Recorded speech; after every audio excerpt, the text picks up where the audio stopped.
Hello, I'm Stuart. Before we start, we want to share that this video uses AI for graphics and voice, but all the information is manually researched by our team. Here in the video, we will share the details for the Wangan Midnight Maximum Tune error code 1216.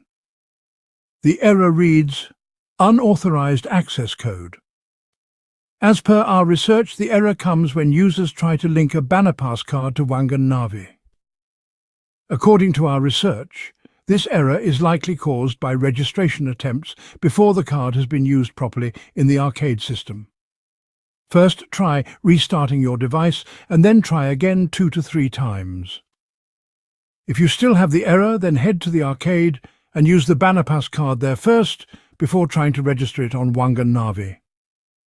If the error changes to code 1217, then it means you must play Wangan Midnight 6RR before you can register your card. It doesn't matter if you've played version 6 before, you need to play at least one game of 6RR to proceed. Thanks for watching, this is all we have for the error. If this video helped, don't forget to like, share and subscribe. Have any questions or issues, drop them in the comments below. See you in the next one.